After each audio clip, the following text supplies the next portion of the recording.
We've been married 2 years, dating 5. We are both 34. I'm a woman, he's a man, if it matters. I'm not a picky eater.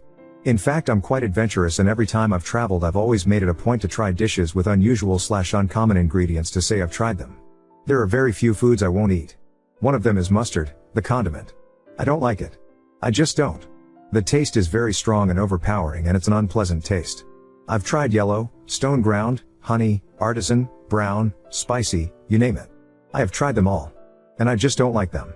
My husband for some reason never understood this. He loves mustard, especially honey mustard.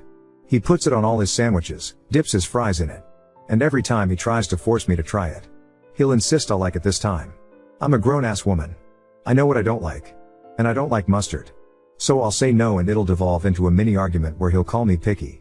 Well, last night we were on the road home from a weekend trip we took together, and he stopped at a gas station to get us a quick bite. He got a hot dog slathered in mustard. I got one but decided to keep it plain. I don't really love hot dogs to begin with, but I will eat them.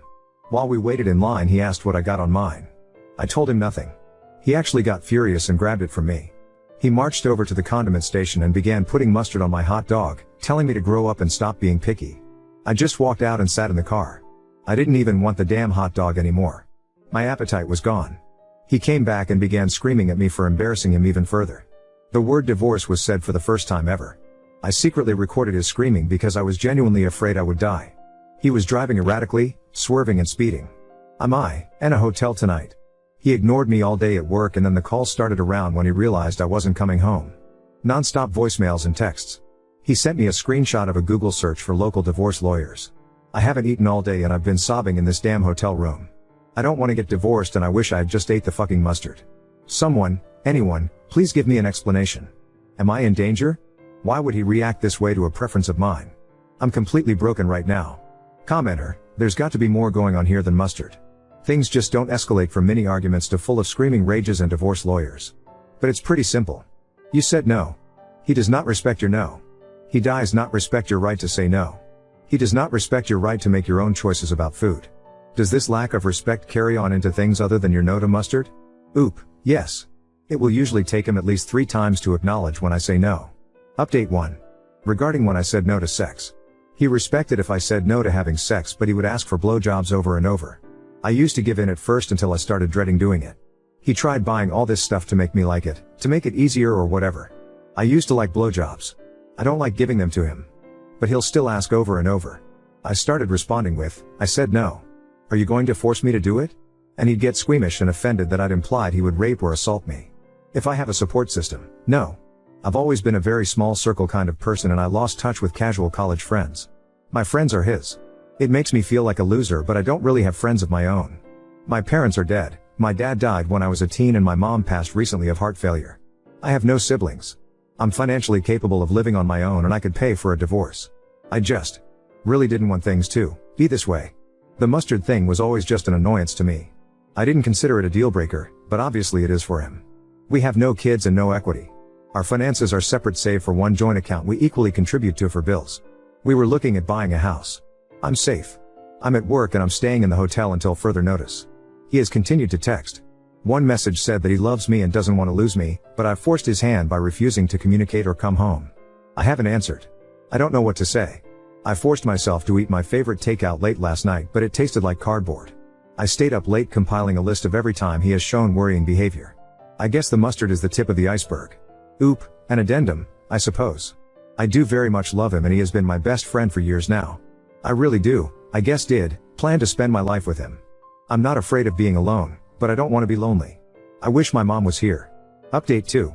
He has reverted back and has told me that he never wants to see me again, so I suppose that gives me time to read that book that someone on RA suggested to me. I forget the name. I will admit, while I was at work and thinking of the lonely room waiting me after 5, I considered just going home. But I knew what awaited me. I'm too drained to muster up the kind of apology he would be expecting in order for things to go back to normal. I honestly fear that our normal is detrimental to me. I also don't want to apologize. I don't think I did anything wrong, and you all helped validate that.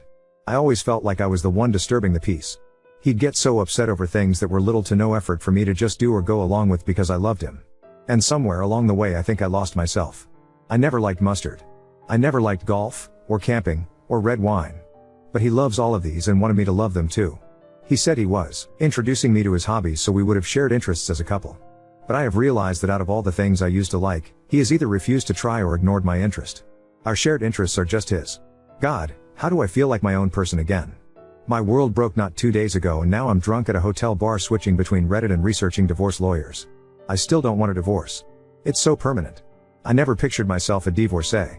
I used to think that every choice I made deliberately. It used to be a point of pride for me. But he's making this choice for me. And it hurts. Update 3. I took this week off at the encouragement of my employer. I plan to spend it finding a therapist that specializes in domestic abuse and sexual assault, which I've come to realize I am a victim of. I feel completely numb. I'm also looking into a divorce lawyer. Secondly, he found the hotel where I was staying. I guess he followed me from work. He was waiting in the lobby. God, my heart skipped a beat and I realized that I did not miss him at all. I was afraid of making a scene. I need to unlearn that, so I sat with him in the lounge area and talked. I'll summarize it. I pointed out the security camera and said if he tried to hurt me, there'd be footage and I would press charges without a second thought. He was completely shocked and said he'd never hurt me. I reminded him how I feared for my life in the car. He ignored me. He asked why I wasn't coming home. I was completely blank-faced when I told him, because you're divorcing me. He said he didn't mean it and was just upset. I said, when normal people are upset, they express it in a healthy way. You threaten the end of our marriage. I'm taking you seriously. He got pissed and asked if I was saying he wasn't normal. Honestly, I just wanted the conversation to be done, so I told him if that's really all he heard then there was no point in talking anymore. I told him I was Lou, king for a lawyer and he should probably do the same if he hasn't found one. He lashed out and said, all this over one mistake? And I just stared at him. As I made to stand up, he grabbed my wrist hard and I pointed at the camera again. This just made him angrier. He never could handle slights to his ego. One mistake. It wasn't one mistake. It was a pattern of abuse over years. It was threatening me, intimidating me. I told him if he tried to contact me again beyond sending me his lawyer's details I'd be calling the police. He let me go. I want to say I was badass and celebrated in my room. I collapsed onto my bed and began sobbing. I was just so sick and angry and sad. He truly doesn't care about me. I've been crying on and off while calling local therapists. God, why is it so hard to find one? The amount of therapists that advertise but turn out to not be accepting new patients is unacceptable. I've looked into victims of DV/DA support groups as well. In the span of less than a month my life is completely changed. And he isn't remorseful at all. He just thinks it's all my fault. Oop, I will probably move. I saw my RA post get reposted on Twitter. I'm terrified he'll see it and come for me. A lot of people commenting on it were saying he would try to kill me and I believe them. Update 4. I have a divorce lawyer. That's all I'm comfortable with revealing on here for the time being. I will also mention that I have moved locations. I am safe and secure. My work has allowed me to go fully remote. My STBX does not have my location, nor are there any trackers on my phone. I am in contact with people and organizations who are helping me. Earlier this week, the calls and texts really ramped up. I was advised to leave him unblocked and simply muted so his messages would come through. I read a few since I was curious. He wanted me at Thanksgiving dinner with his family. He begged me to stop being this way and what was he supposed to tell his family? Well, Thursday came and went. I had bought a couple of ready meals the night before so that was my feast. I do want to take a break here to talk about my mom. Since it was only 3 of us every holiday, except the rare times friends would come over, my mom wouldn't make a turkey. She would buy a rotisserie chicken and dress it up with stuffing, etc. She'd make dishes we loved rather than traditional Thanksgiving dishes. My favorite side dish of all time was French fries. My dad loved grilled asparagus with cheese. So we would have a rotisserie chicken with French fries, asparagus, and some garlic toast, my mom's favorite. The first time I had real traditional Thanksgiving food at a friend's house, I apparently told my mom loudly I didn't like it and asked where the fries were. Ha! So this year, instead of my STB ex-husband's family's Thanksgiving food, I bought asparagus, fries, garlic toast, and a couple of slices of rotisserie chicken. It wasn't half as good as my mother's meal. But when I say I cried eating it, it felt like they were with me that night. I guess my absence at the dinner forced my STB ex to tell his family that I was separated from him. So Friday morning I got a phone call from an unfamiliar number. I answered it, thinking maybe it was my lawyer's home phone or another person I was in contact with. It was my mother-in-law. She begged me not to hang up on her. So I stayed on the line. She went on about how I was her daughter, she loved me, her son loved me, and how could I leave him over something so minor? He only told his mom about the mustard, and even then it was a watered-down version that made me look like a neurotic control freak who needed everything my way. According to my mill, he just made a side cup of it for me and asked me to just try it in the car. And I started screaming I'd divorce him. She then started probing about which lawyer I was seeing and what I had told them. She also reminded me that lying in court was a crime. My lawyer had warned me to not reveal anything we had discussed to his family. It took all my willpower not to say anything. Instead, I hung up and muted her number, too. She hasn't texted or tried to call again. Trust me, I would have loved to send the recording of her son screaming saying he ought to smack me upside the head, calling me a stubborn bitch, that he would divorce me, and that he would run the car off the fucking road if I didn't start acting right. I wanted to scream into the phone that her precious son started this mess and I was simply doing what he wanted.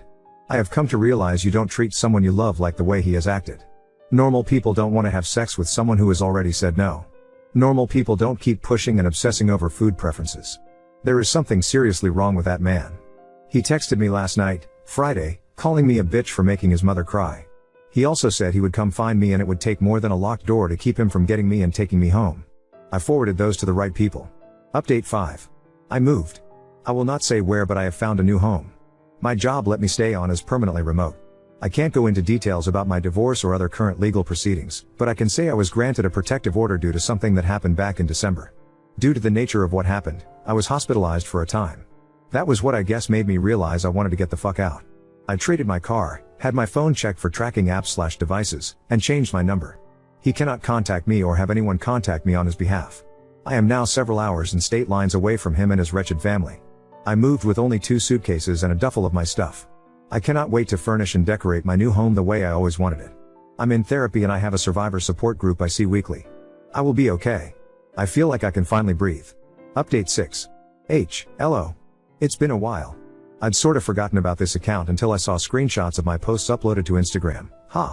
Some key points: I am still going to therapy, individual counseling and bi-weekly group meetups for victims of DV.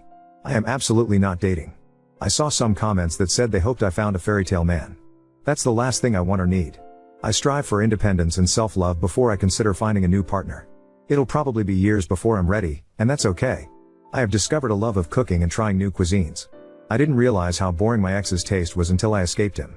Slathering mustard on a $2 hot dog does not mean you have superior taste buds.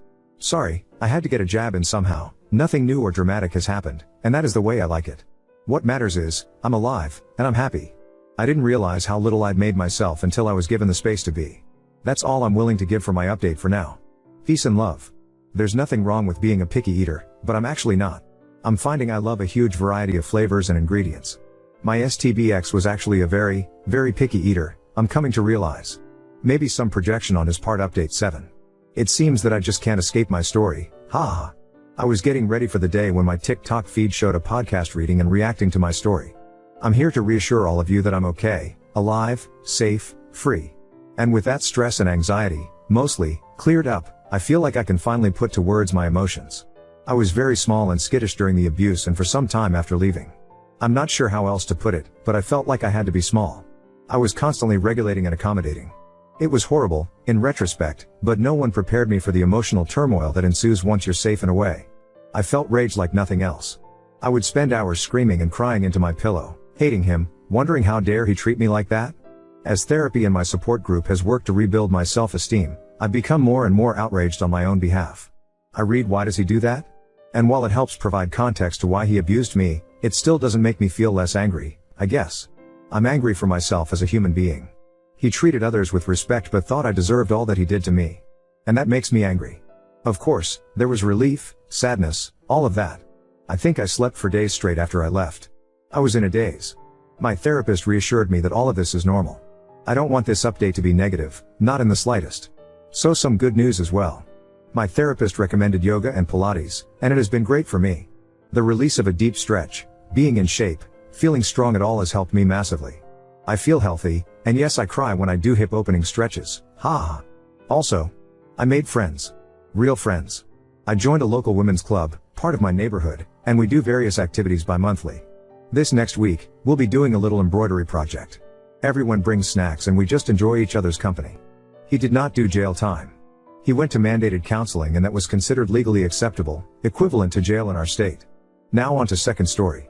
Suggested my boyfriend go back to dating from separate spaces since he won't do chores, and now he accuses me of trying to break up. I, 42F, have been together with my partner, 36 male, for over a year and the relationship has been pretty drama-free so far. For the past 6 months he has been spending roughly 6 out of 7 days at my place with me and my kiddo, 6 meters, from a previous relationship. We mostly hang out here because I have to be there for the kiddo and because he has roommates, and I don't. To be clear, I love having him around. A few months after he started spending so much time here, I asked him to start helping with the household chores, though only ones which he contributes to, cleaning and garbage, or from which he benefits, laundry and cooking and use of my car. I do the great majority of all work associated with my son, as well as the majority overall in the household. Really, I only ask that he does the garbage, helps with the car since he uses it, and helps with occasional deep cleaning. He agreed initially but asked me to ask him directly to do these things, which I do. I've even started making lists. However, he often forgets or puts them off for so long that I end up doing them myself. His argument for not doing chores is that he also has to maintain his apartment and also is making a sacrifice by not being at his place where he can pursue his hobbies. So, his contribution, in effect, is that he is here. Just to be clear, we both work full-time, WFH, split mutual costs evenly, money is not the issue. Things blew up yesterday after I had a hard day at work and with the kiddo. He is in the process of changing jobs and doesn't have much to do at work, so he has been gaming 6 to 8 hours a day this week. I found it really frustrating that I was struggling to get the laundry and cooking done in between juggling the kid and work, and he was gaming on the couch all day. He got angry when I brought it up. I could have been a little less snarky, and said that I don't acknowledge the sacrifice he is making by being at my place and that the benefit he gets from my work is negligible since I would have to do laundry and cook for myself and my son even if he wasn't here. Since the problems we are having are roommate problems and not romantic partner problems, I suggested we go back to dating so that we can each have our own space and he can pursue his hobbies at his place. He got really angry and accused me of trying to end the relationship. So, Ida? Update 1. The events of the past few days have blown my mind, though in a positive way. No, nothing at the level of me checking his phone and finding out he's cheating. We had a long talk yesterday concerning what had happened and where we saw potential conflicts. Throughout the conversation, I felt very frustrated because I didn't feel that I was being heard and understood. His comments largely revolved around me needing to ask him, which I was understanding as him shirking the mental load of household chores. At some point I mentioned that I had asked him repeatedly to take out the trash and he hadn't done so. He disagreed and told me I had only asked him once. We disagreed on this back and forth for a while until it occurred to me that aside from my initially asking him to take out the trash, I had never directly asked him to do so. I had implied that the trash was looking full, I had commented on the swarm of fruit flies, I had looked pointedly at the full trash can, but the only request he had actually understood was the direct verbal request I had made. I had mentioned in the comments that we both suspected that he was on the spectrum, but I was unaware what this really means. Him telling me to tell him was him literally telling me he doesn't understand nonverbal cues or implied messages, only directly formulated language. We agreed that we would work on getting him a diagnosis and helping him to find tools to understand what people are saying nonverbally, and I would work on really verbalizing my feelings more explicitly. I think this is a good move not only for our relationship, but for him in general. Going through the world missing half the information that most other people seem to implicitly understand must be pretty scary. I'm sure this update doesn't fit the Reddit mold. The police were not called, there was no fistfight, but this change in perspective is blowing my mind. It makes me wonder how many other interactions I have had where I assumed people were being intentionally obtuse or lazy, but it was just that we were effectively speaking different languages. I am not naive enough to think that a diagnosis will solve all our problems or that this might not later emerge as an incompatibility we can't overcome, but I see it as an avenue to pursue a solution. I've also let him know that I will still call him out for being a lazy ass. I'll just have to do very explicitly.